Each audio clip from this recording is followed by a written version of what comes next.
I'm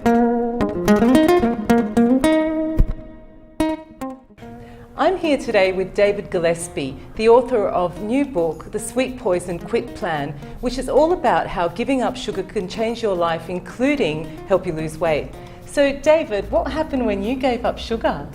Well, I lost 6 stone, and the most incredible part about that from my perspective is that was 10 years ago and I've stayed the same weight ever since, which was something really unusual for my life because every year before that I'd been steadily gaining weight.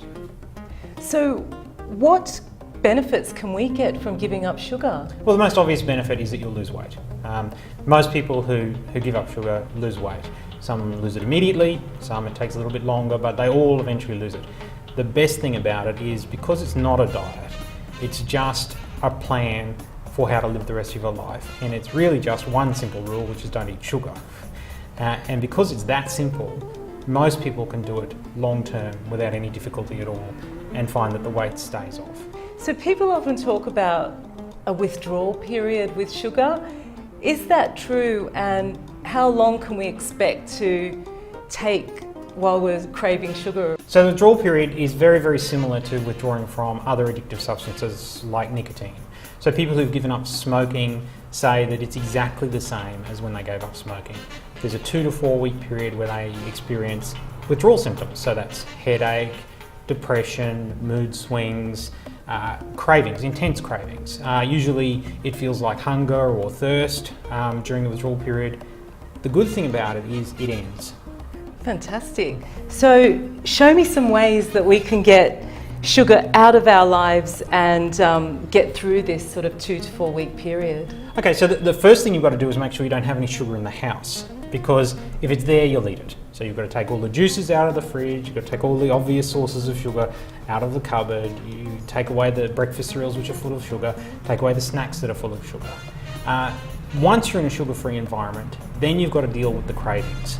And that's all about having a plan. So some of the examples that we've got here is often people say, well, I'm just going to go for a coffee.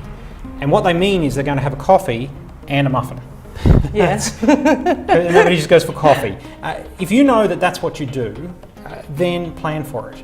Know, okay, I am going to want that muffin when I get there, no matter how good I feel I'm being, and have a plan for it. So say, I need to have something to eat when I have my coffee, so maybe order up some buttered toast or something like that doesn't have any sugar in it at all, or very, very little, and then you've got a plan. Similarly, when you're sitting down at night, plonked on the couch in front of the TV, you might think, I'll just have a bit of chocolate. Yeah, it's a reward for the end of the day. A good plan there is have something else that you consider a reward, so that you can still have the relaxation at the end of the day, but instead of the chocolate, have some nuts or something, you know, and get some really nice ones, some expensive ones that you would consider a treat, and have those on standby instead. Good to stick them by the jug as well, so that when you're making yourself a cup of tea, instead of reaching for the biscuit tin, have some nuts there and just have a chew on those instead.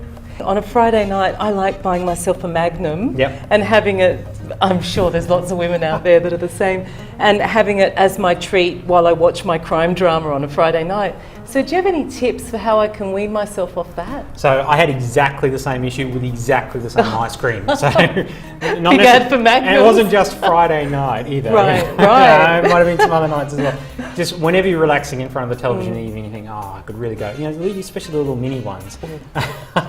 And Three of them. What I did was I really considered salted macadamia nuts to be a real treat, and they're kind of expensive, but I really like them. So instead of the Magnums, I would buy those and have them around.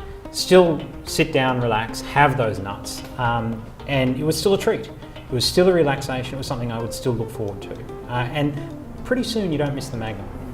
Thanks, David. That was really useful. So you can find out more about all this in David's book, The Sweet Poison Quit Plan.